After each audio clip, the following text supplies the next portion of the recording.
کارینا ژنێکی ئەڵمانیە لە خەمی پەراوێزخراوترین شاری کوردستانە کە شاری کفریە. ئەو شارەی 4 مانگە دانیشتوانەکەی خێوەتیان هەڵداوە و داوای خزمەتگوزاری دەکەن. کارینا دەیەوێت دیداری هونەری و ئاشتی کە گوزارشتە لە ئاشتی و پێکەوە ژیانی پێکاتەکانی عێراق لە کفریەوە دەست پێ بکات. کفری بۆچی؟ کفری شارێکی کۆنا وەکو ئەمڕۆ بیستومان، اینجا کترش کفری شارێکی کە تاریخیەکی بە یەکەوە ژیانی هەیە.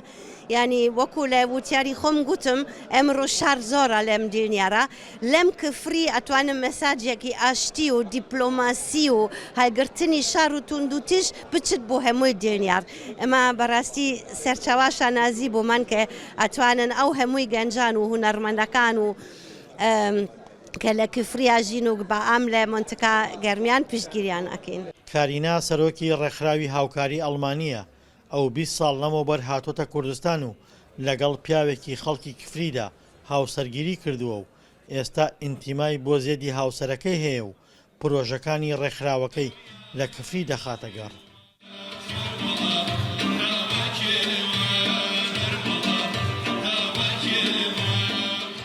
تازەترین پرۆژەشان پرۆژەیەکی هونەریە و دەیەوێت برە و بە پێکەوە ژیان لە زێدی هاوسەرەکەیدا بدات.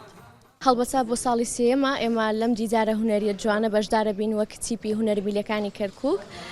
وەجێی خۆشحاڵی و فستیڤالێکی زۆر جوان بوو و ئەمڕۆ ئێمە بە تابلوی پێکەوە ژیان کە پێکەوە ژیانێ بکەینە دڵی هەموو نەتەوەکان بەشدار بووین.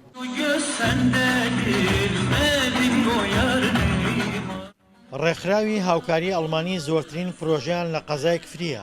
ئەو قەزایی تەمەنی سەروی 5,000 ساڵە، بەڵام دانیشتوانەکەی هەرێمی کوردستان بە پەراوێزخستنی شارەکەیان تۆمەتبار دەکەن.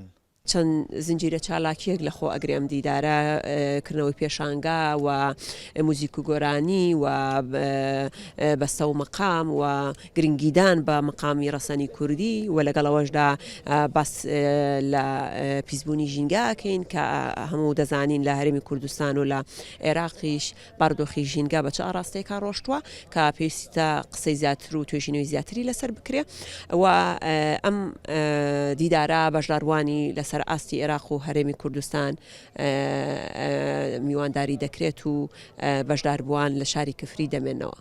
هەرچەندە دانیشتوانی کفری حکوومەتی هەرێم بە کەم تەرخەمیکردن تۆمەتبار دەکەن، بەڵام هاوسەرگیری پیاوێکی شارەکەیان و ژنێکی ئەڵمانی دەرگای پرۆژە هونەریەکانی بەڕووی شارۆچکەکەیان واڵا کردووە. دڵشاد ئەنوار، دەنگی ئەمریکا، کفری.